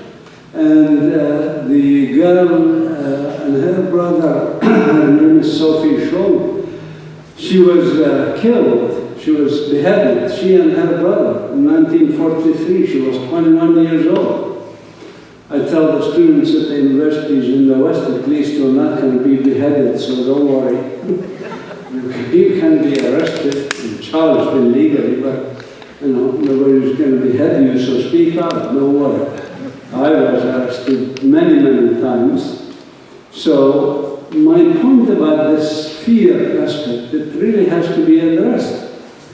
And Jeff Halper, somebody mentioned Jeff Halper earlier. Jeff Halper, in front of the United Nations, he came to Palestine as a right-wing Zionist from the US, lived on stolen Palestinian land. He was a professor of anthropology at Ben-Gurion University. And he changed in time. How did he change? Well, he articulated at the UN in front of NGOs. He said, Zionists lied to us.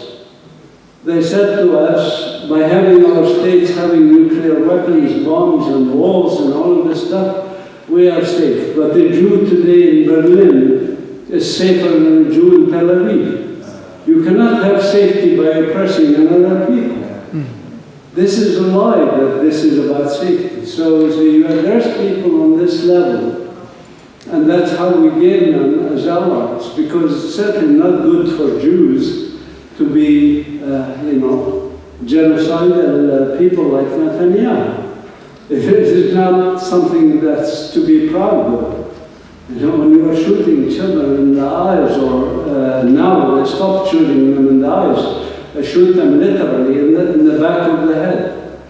I can show you video of it, you know, literally assassinating children.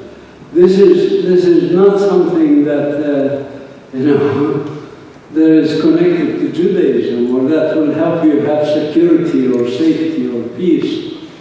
So I think we need to talk to them like this, and we need to be very forthright with them. And the final thing I say to them also, and I talk to a lot of Jewish people, individuals who were Zionists, some of them I managed to convince, believe it or not.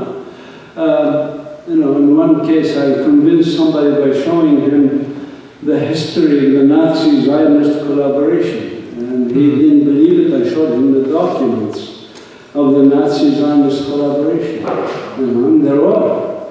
The Zionist movement actually broke the boycott of Nazi Germany. They were responsible for breaking the boycott of Nazi Germany. You know, there were the Olympics in Germany. There was also an economic boycott. Socialist Jews and others were pushing for boycotts, but the Zionists said, oh, no, we can't boycott Nazi Germany, because they can be our allies if they win the war. And so they wanted to hedge their bets and have allies here and there. And they withdrew, the Zionist movement withdrew from Nazi Germany on their own will in 1941, only when the US entered the war. Because then they knew the Nazis were going to lose the war. Everybody knew at the time, once the US entered the war, that Nazi Germany would lose the war. So the Zionist movement pulled down its own flag in Berlin and went away. They were hedging their bets, basically. This history, we need to study history, we need to understand history, we need to use it to talk to you know, our brothers and sisters who believe in Judaism, who believe in safety, believe in security, that this is not a way for security or safety. Your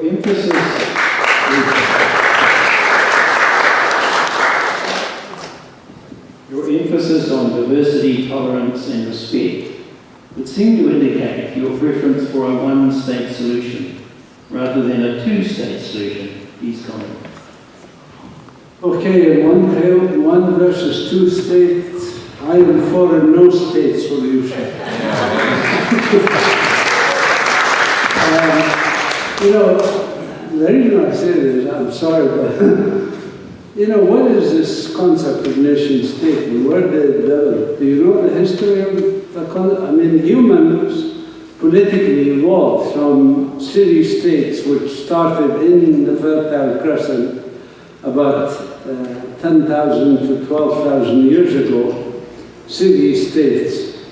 And then we evolved to kingdoms, and then we evolved to empires. And then when the empires fell, like the Austro-Hungarian Empire, then in Europe, this is in Europe, Europe is a source of a lot of problems in the world.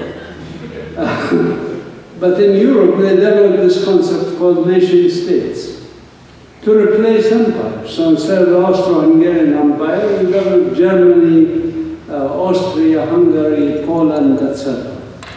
Now, when you are an empire, you don't care about, you know, whether your citizens are Jewish, Muslim, Christian, Catholic, Protestant, whatever. As long as they paid taxes and didn't challenge Caesar or the emperor or whatever. But when you're a nation state, you wanted uniformity. So creating uniformity meant discrimination against minorities. In Europe, that included, for example, Jews, Roma people, Gypsies, Muslims, Catholics in majority Protestant countries, or Protestants in majority Catholic countries. There was discrimination in the 19th century, increased discrimination. That's the concept of nation states. And Europe imposed it on us in our region, which we never had it before, neither in Africa, by the way. I mean, has there ever been a country called Kenya or Tanzania before the Europeans sat literally on the map and drew a line between Kenya and Tanzania? And they left a lot of other problems in the world, by the way, in India and Pakistan. When they divided the country and said, oh, Muslims go north, Hindus go south. You know, this is ridiculous. This concept of nation-state is not common to indigenous people. But they imposed it on themselves first. Then they imposed it on us. And then they abandoned the concept later. You know that, with the European Union, right? So they left us holding the bag. And I'm like, why do we want this? Well, what is this about? If the EU has a European Union, and they're the ones who invented the concept of nation states, why should we have that bag, you know, trash that they imposed on us? This is my own personal view. This is not the personal view of the PLO or Mahmoud Abbas or some Israelis or some Palestinians, okay? I'm just giving you my own personal view. Now, I think what's going to happen is not really one state versus two states or confederation or anything else. The future of humankind must be either a future where we have human rights or we don't. So the real question is, do you support human rights or you oppose human rights? If you support human rights, you want the roadmap to peace in Palestine, whatever you want to call it, Israel, I don't care. If you want the roadmap to peace, take the Universal Declaration of Human Rights and implement it. Insist that they implement it. For example, Article 13 of the UN Universal Declaration of Human Rights said everybody has a right to leave their country and come back to their country. That is the right of refugees to return to their homes and lands. You cannot say, well, I want a Jewish state, so I cannot have Muslims and Christians from Lebanon or Syria or all over the world come and live in my country. No, sorry, it's not your country. It's a country with citizens who happen to be originally Muslims, my vast majority, Christians, second, 10 to 12% before the ethnic cleansing, 1920s through the 40s. And then of course Jews, native Baha'i and others who are a small minority. These people have a right, they have a right. And you cannot ignore that right, nor the right to be treated equally. And how, even if the Palestinians suddenly disappear off the face of the earth, do you really want a state whose national anthem is talking about the beatings of a Jewish heart, or whose flag is the Star of David? You know, that's not acceptable in the 21st century. Sorry to say this, and some people consider me a radical for saying I don't accept a Jewish state, I will never do. I accept the state of its citizens, and you can call it, for my sake, Kingdom of Jerusalem or whatever, I don't care. But as long as it's a state that respects the rights of its citizens, then that I accept. If they don't accept, or they say, just because you're not Jewish, I cannot even go to Jerusalem, even with my American passport, by the way, because I'm Palestinian Christian. This is not acceptable in the 21st century. And I used to be a high school teacher in Jerusalem. Thank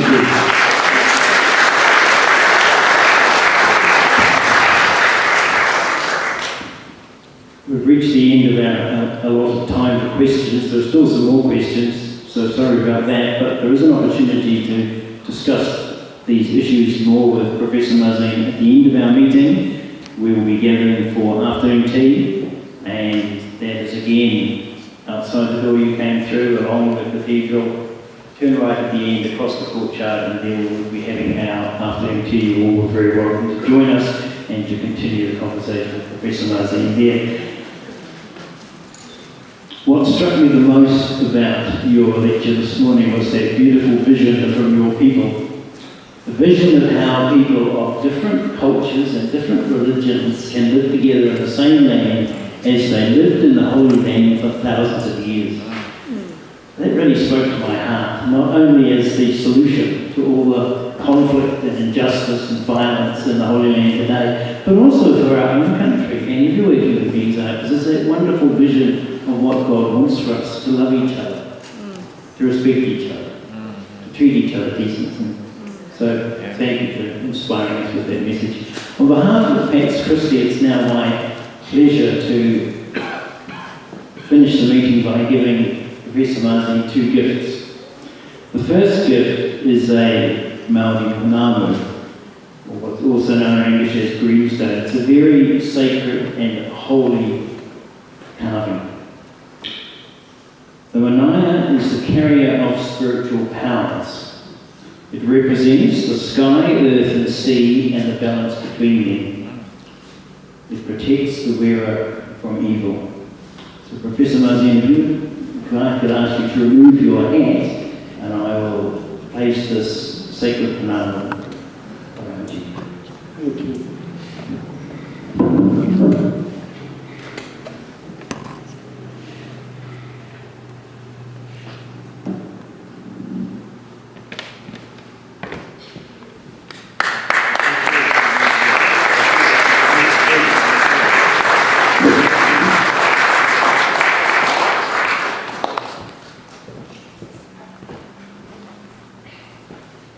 Thank you, my friend.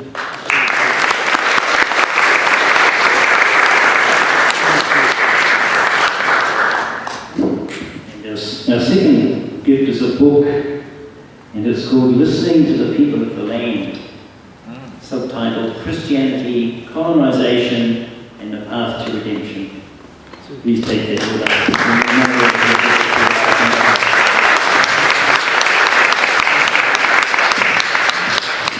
I'd like to now invite Susan Healy from our Pax Christi Executive. You could come up at the lectern and lead us in our closing prayers.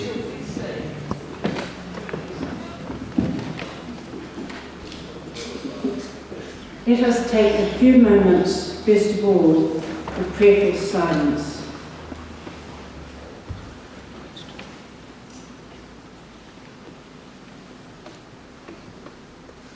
E te mātāpuna ngā mea katoa. We pray for the restoration of the lands and people of Palestine. We pray for the people of Israel, that more leaders will emerge with a truly just and peaceful vision of living together in the land. We pray for the end of all colonising domination. May diversity and co-governing arrangements grow and flourish so that in every place, everywhere, we know of peaceful working together for the good of all. Ka tau te rangimarie ki a tātou. Peace be with us. Amen. Thank you, Susan. And now I invite you, if you could all please stand and let us sing together our final hymn, which is Mo Maria, the words of for which are on your program.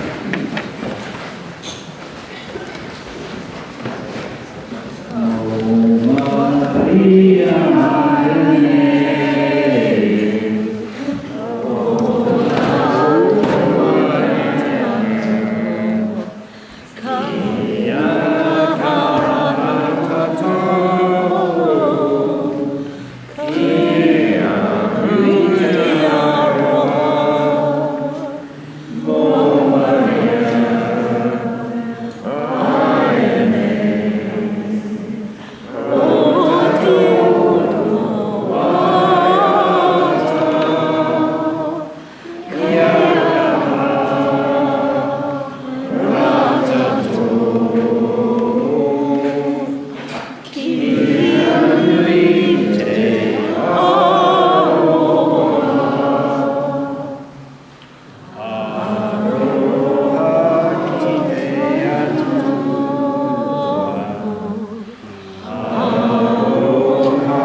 Thank you all for joining us. Thank you all for those who helped organise this meeting.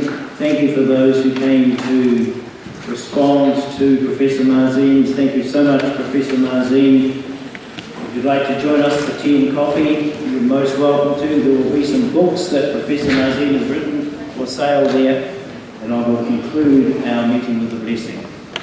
May the blessing of Almighty God come down upon us all. I te mātua, I te tamaiti, I te wairua tāpu. Amen. Go in peace. Thank you, Kia ora.